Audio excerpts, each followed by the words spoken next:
right, so world without fathers, or life without fathers, question mark. That didn't get in there. It's a question. But I'll start with a word or two about what we said last night, because I gave a session last night on is there a war on men? And so we considered that question. We concluded that there is, in case you were wondering. And we realized that this war has resulted in what is really a crisis of masculinity. In this session, we will explore what the research reveals as one of the main causes of that crisis. Perhaps it is even the origin of it. But after reflecting on my comments last night and seeing how it kind of depressed everybody, I want to start by saying a little bit about my own purpose in speaking about men and fathers at a conference on the theme of femininity. I used to give talks quite frequently on the feminine genius, and I still will if pressed to do so. They could be fun, usually wine was involved, and we would all affirm the existence of that genius, and the jokes I made about my husband's foibles almost always got a good laugh. But then I became kind of uncomfortable with it, as I noticed it was turning into its own sort of strange Catholic feminism, right? The word genius is a little problematic. All right. So I began to agree to speak only about complementarity. I began to see very clearly that the feminine genius cannot be understood apart from the genius of men. And I will explain further what I mean by that later on today. You'll have to come to that talk to hear about it. So, as Dr. Norton mentioned last night, yes, there definitely is one. But as I proceeded to develop this theory and I became more and more interested in the situation of men in our culture, I began to notice how surprised and gratified the men in the audience were that someone was actually saying out loud how important they are in the common enterprise of human community. And I have concluded that neither woman nor man will find their place independently of the other. We have to rediscover it together. And what an ideal place to do that here at the University of Steubenville at this very conference. My research has put so many things into perspective, from my relationship to my husband, the father of my daughter, to my own father, to my male colleagues. I think it is essential to the success of this project to acknowledge the genius of men in our lives and to present the facts so that they inform our deliberations here. I'll say this again tonight or later on today, but if it weren't for men, we would still be living in caves, afraid to come out. So I was the oldest of 6 kids, and since I was the oldest, I usually got the task of working alongside my father in the yard on his many, many, many projects. I learned how to use a hammer, a drill, a shovel, and a pickaxe from him. I learned the exhilaration of hard physical work. But I worked also for him in his store and watched as he served his customers with concern and care. That is, I learned from my father how to work and how to serve. Right now, as we enter into my more formal remarks, if you will, I would like to invite you to think about what your life would be like without your own father, the perhaps silent impact he had on you, and then consider the situation I am going to describe in what follows here. I'm going to be citing some statistics as we go, but I would invite you to remember that at the origin of those statistics are real people, children, moms, dads, and not just numbers. They're actual people at the heart of that. So, we're going to speak now about a phenomenon that is startling in its proportions and frightening in its implications: the possibility of life without fathers. In 1995, sociologist David Blankenhorn wrote a book called Fatherless America: Confronting Our Most Urgent Social Problem. It is still considered the Bible of the fatherhood movement. Like all research of this kind, some of his facts are a bit dated, but the more current data simply demonstrates the truth of his conclusions more dramatically. Things have only gotten worse. What Blankenhorn demonstrates is that the United States is increasingly becoming a fatherless society. This was already obvious in 1995. A generation ago, most children could expect to grow up with their father in the home. Today, sadly, most children can expect not to, at least for some part of their childhood. It's probably different for the people here at Steubenville, but the world out there is characterized by fatherlessness. We'll talk about that, obviously. Blankenhorn writes about this trend and posits that men are necessary to healthy family life and the successful upbringing of children. It was kind of a tentative proposal, and he was saying, maybe we should be worried about this, right? In fact, he argues that fathers are indispensable, and unless we as a society recapture the idea and value of fatherhood, our society will continue to disintegrate with devastating consequences for all. That is happening, right? So Blankenhorn's aim is to find out why fatherhood is declining and what can be done about it. And his thesis is, he states, a good society celebrates the ideal of the man who puts his family first. So the question in this session is, what is the source of the crisis in masculinity in our culture? The answer I am proposing is that it is really a crisis of fatherhood. I think it goes without saying that the sexual revolution made victims out of both men and women. The advent of the pill and other forms of contraception, the ready availability of abortion, the hookup culture, this has reduced the sexual act, the properly marital act, to a mere instinctive and biological reality. I was once teaching a discussion on the Church's teaching on a whole host of issues, and we eventually zeroed in on her teaching on sexuality. A fine, upstanding Lutheran professor, he was taught at this Catholic university, had no real problem with the Catholic identity of the university. He said, and I quote, "I don't know what the fuss is all about. After all, it's only bodies." A more apt description of Cartesian dualism could not be found, and how I wish I could give you a lecture on that. We don't have time for it. But the point is, of course, we are not only bodies. We're a union of body and soul, and it is never only bodies. Every person is a union of body and soul, both immaterial and material, and every act, every single act, implicates the whole of who I am. So it is readily apparent what this attitude toward the body does to women. The signs are all around us. But we can't forget that development that began in the 60s and has gained steam ever since also reduces men to animals. And only animals have sex without thinking about it. Men are victims too, even though many of them think they benefited somehow from the sexual liberation of women, because in fact it has destroyed their capacity to see the entirety of who they are. Now, we can lay a good portion of the blame at the feet of the radical feminist movement, and I do. But we do have to remember, as Dr. DeSoleni was just mentioning, at least at the beginning of the feminist movement, the first wave of feminism, these were women who were fighting for the right to vote, to be recognized as something other than the property of their fathers or husbands. It hasn't been quite 100 years, you know, that women got the vote and were no longer considered property in this country. No one gets their own set of facts.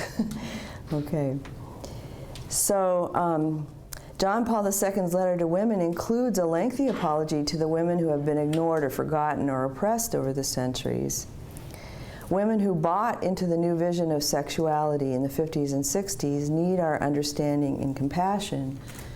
They thought they were free at last. But that was because they bought the idea that the norm of human behavior was that of a teenage boy. But what has been the result of this colossal error? Where has the sexual revolution led us? To no-fault divorce?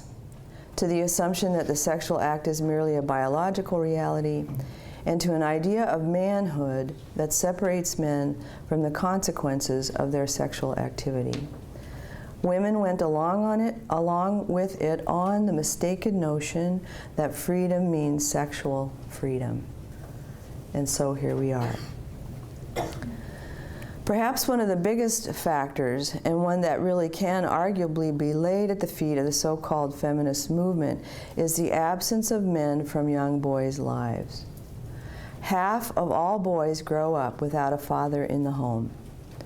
They have fewer male teachers, and there are fewer and fewer real heroes. I'm just going to restate a few of the facts I mentioned last night. More than 30 million children in the U.S. do not have a father living with them. 90% of all runaway and homeless children are from fatherless homes. If you see somebody on the street, there's a very good chance they came from a fatherless home. More than 71% of high school dropouts are from fatherless homes. At least 85% of all youths in prison grew up in a fatherless home. The impact on boys is visible in the data. For every 100 girls between the ages of 15 to 17 in correctional facilities, there are 837 boys. For every young woman ages 20 to 24, for every one young woman, there are 1,450 young men. So you put that together with the fatherless home phenomenon, and things start to take shape. Now, I don't have time. If you want to ask about it at the end, it's even more dramatic in the African American community. So, this matters because, as family structure researchers Sarah McClanahan and Isabel Sowell note in The Future of Children just recently, most scholars now agree that children raised by two biological parents in a stable marriage do better than children in other family forms across a wide variety of outcomes. The worst thing that can happen to a child is for their parents to divorce. All that nonsense about, yes, but we were fighting, it wasn't the right environment. Work it out, is what the people will tell you. It turns out that the effects of family instability are measurably worse for boys than for girls, and worst of all, for African American boys. In a landmark new study, a research team headed by MIT's David Otter and Northwestern University's David Filio, they find that relative to their sisters, boys born to poorly educated, unmarried mothers have higher levels of truancy and behavioral problems throughout elementary and middle school, are less likely to graduate from high school, and are more likely as juveniles to commit serious crimes. Many of the gaps between brothers and sisters are larger for blacks than for whites. Now, why is this? The research team finds that boys' problems are far more behavioral than they are cognitive. For example, truancy and classroom disciplinary issues lead to suspensions, which play the largest role in explaining the boy-girl high school graduation gap. But the presence of fathers in the household substantially reduces the gaps between boys and girls in absences and suspensions. It turns out that boys need fathers as well as mothers even more than girls do, and suffer more when fathers are absent from their lives. The researchers study and reject the hypotheses that these differences reflect higher prenatal sensitivity to factors such as stress or poor nutrition, or that they are entirely attributable to dangerous neighborhoods and poor schools. There are independent effects of family background that contribute to the large gaps between boys and girls. And in fact, the researchers conclude that neighborhoods and schools are less important than, this is a quote, the direct effect of family structure itself, in particular on boys. Now, before we go much further, let me make this one very important point. The single most important person in a little girl's life is her father. The research also shows, and you can get this book by Meg Meeker, Dr. Meg Meeker Boys, Strong Fathers, Strong Daughters. I've given Andrew, my husband, it turns out, 2 copies of that book. He said, "You already gave me this book." I said, "Oh, okay. Sorry. I just want to be sure you had it." The research shows that little girls whose fathers respect them and affirm them are less likely to engage in sexual promiscuity. They're less likely to abuse drugs. They're less likely to do a whole host of destructive things, right? And it makes sense. The women in the room, I'm sure, understand this. My dad loves me, I'm good. If he rejects me or is passive toward me or not affirming, I'm not too sure. And I might spend the rest of my life trying to affirm myself in ways that simply don't work, right? Okay, so we don't have too much time to go into that, but it seemed important to say. So let's return to Blankenhorn for just a moment. He goes through an extensive analysis, starting with colonial times, on the role of that fathers have played throughout history, and he maps the devolution that has taken place, especially since the 60s. During the period of 1960 to 1990 in the U.S., the number of children living apart from their biological fathers increased from 17% to 36%. At that rate, about 50% of children in the U.S. in 95 would have been living without their fathers. The cause for this was twofold: divorce and out-of-wedlock childbearing. By 1992, 37% of female-headed homes were caused by divorce. In another 36% of female-headed homes, the parents never even married. In 1960, out-of-wedlock childbirths accounted for 6% of all births. When it was published in 95, Blankenhorn reported that the number was 1/3 of all births. Here is some current data. Preliminary data is only available for 2012. These data indicate the number is 40.7% of all 2012 births were out of wedlock. And there was a vast difference among racial and ethnic groups. Among non-Hispanic blacks, the figure is highest at 72.2%. You say these figures publicly, and people are going to get upset with you because somehow it's racist. Again, no one gets their own set of facts. We know that community is systematically destroying itself. There's murders every day in Chicago. You know, maybe you guys haven't heard about this because that's not a very good joke, actually. I'm sure you have. You know what I'm saying? So you make these connections. For American Indians or Alaskan Natives, it's 66.9%, 53.5% for Hispanics, 29.4% for non-Hispanic whites, and for Asian and Pacific Islanders, it's 17.1%. But the point is that since Blankenhorn wrote, these statistics have only gotten worse. Okay, but that's not all. Blankenhorn surveys the most urgent social problems: crime, violence, teen pregnancy, child sexual abuse, domestic violence against women, poverty, drug abuse, etc., and demonstrates that fatherlessness is the leading indicator of each of these issues. So I only have time to give you the highlights of several of these factors. First of all, youth violence. Blankenhorn identifies the common thread in the increased amount of youth violence, and he says, again, that it's fatherlessness. He goes so far as to state a general rule: boys raised by traditionally masculine fathers generally do not commit crimes. Fatherless boys commit crimes. The reason is that both clinical studies and anthropological investigations confirm that boys seek to separate from their mothers in search of the meaning of maleness. In this process, the father is irreplaceable. When this process of male identity does not succeed, one main result in clinical terms is rage. Another result is hypermasculinity, boys who must prove their manhood all by themselves. Current findings show that children living apart from their fathers are far more likely to be expelled or suspended from school, display emotional and behavioral problems, have difficulty getting along with peers, and get into trouble with the police. Now, Blankenhorn has a whole lot to say about domestic violence and sex abuse in the home. And I wish I had time to tell you the whole entire story, but what it boils down to is this.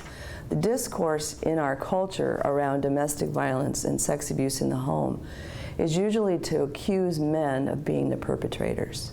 And of course, this is often the case, right? Sexual abuse and domestic violence are often things that are perpetrated on children by men. But what it doesn't reveal, what it doesn't highlight, what it does not distinguish is that it's not men, it's boyfriends. Fathers do not, in general, abuse their children or beat up their wives. Married men, in general, do not do that.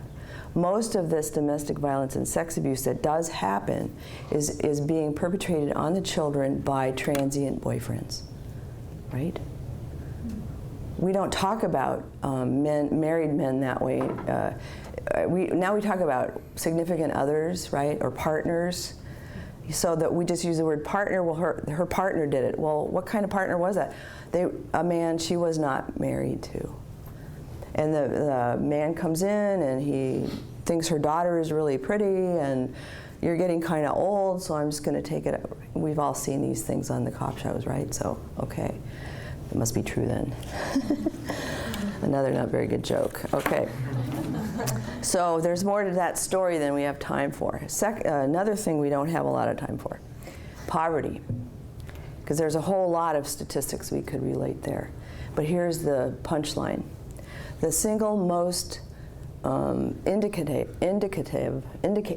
single indicator, sorry, can you rewind that tape? The single indicator of whether or not a family is going to be living below the poverty line, guess what it is? Anybody want to guess? The lack of a father in the home. That's right.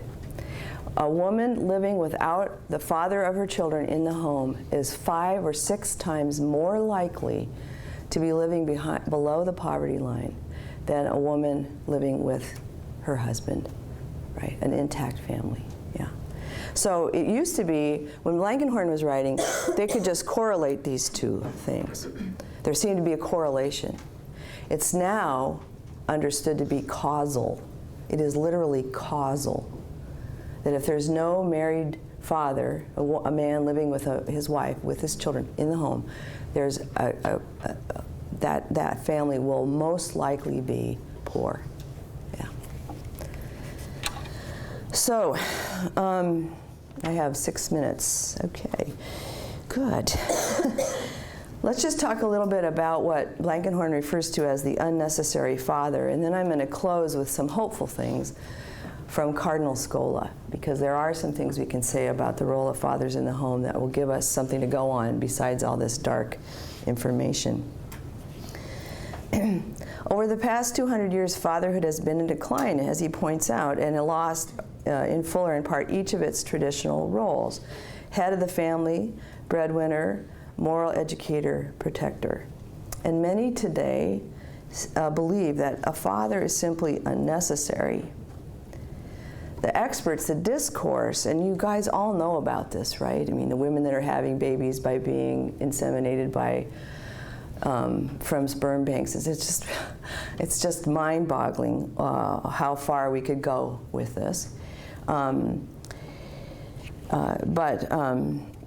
in general, they assume that fatherhood is superfluous, that children need a parent, not necessarily a father. And actually, I don't have any more time, do I? Because you want time for questions. I forgot about that part. But maybe, maybe that's enough on that. I mean, you can realize just from your own reading of the newspaper or watching TV or the movement of the gay agenda and all this, the direction that we're moving is not toward a return to fatherhood by any means. In fact, fathers and mothers are now considered to be interchangeable, okay? So the dangers in the gay agenda don't just stop at the concern we all have for a recognition of traditional or natural marriage. It'll end up really destroying all the natural distinctions that we make between mothers and fathers, men and women. So I'm just going to skip to say one thing about Angelo Scola's idea on this. Sorry for the abrupt, don't get whiplash, everybody, okay? But I forgot that you might have some questions. I forgot about that part. So, okay, so we're kind of in a mess. But if you look at what the church teaches about fathers, for one thing, there's plenty to go on. But I thought I would just present to you this one theory that Cardinal Angelo Scola suggests in his book called The Nuptial Mystery. And he has all sorts of profound things to say there about the fact that the father is the person, the figure in the family who makes clear to the child that they are not the origin of their own existence. Yeah. I came from the union between my mother and my father. They finally figured that out. But the Father is generative. Our Father in heaven is generative. Christ is generative. Priests are generative on the order of grace. And I'm here because my father acted in a certain way to conceive me, right? Now, this isn't, there's more to say about women, but this is an essential thing to realize, that children without a father start to think that maybe I appeared out of nowhere, right? They don't say that to themselves, but that's sort of the impression that they're left with. So that's one thing, and there's plenty of things we could say about that. But what Scola does is he claims that there's two laws that need to be respected in order for any child to fulfill themselves. And the first is the law of gratuity, and the second is the law of exchange. And the mother's job in the family is to introduce the child to the law of gratuity. The recognition that the child is loved no matter what they do. And this became really clear last night as I was talking with Andrew on the phone. Maddie had done something wrong, and I'm from Ohio, saying, "No, honey, remember." And he's like, no, not really like that, but you know, metaphorically speaking. And it just becomes really obvious. My job is to make sure no matter what happens, Maddie feels loved, right? And she knows that she's loved. And that she knows that what she's called to do is love. The father's job is to introduce the child to the law of exchange, which is the idea that nothing is free. There's consequences for what you do, right? And the profundity, I recommend that book to you, even if you just check it out of the library and look up the part about fatherhood. If you're interested in those topics, you can see how much I was going to tell you. I don't know what I was thinking. But those two ideas, I think, are extremely profound and essential. If you're interested in the complementarity we're going to talk about later, there it is right there. The job of the father is to teach the child to work and to serve, to show them the exhilaration that comes from accomplishing a task. Not that women don't, obviously we do, but that's what the father is to do. So, I have a few things I would say by way of closing about the role that fathers play in general. Blankenhorn did focus studies, and he revealed very similar things to what Scola says from a sociological point of view about the job of the father. But it turns out that the job of the father in general, or in the broad sense, is to help the child discover what it takes to live a life fully fulfilled, to show them the way, to help them be ready to face the life God has in mind for us in the end. So my closing thought to you would be to remember that that is actually the job of God the Father in heaven, to help us, prepare us to face the life He has in mind for us, and to stick with us throughout a lifetime. And the truth is that without fathers, as without God, we lose our way. Thank you.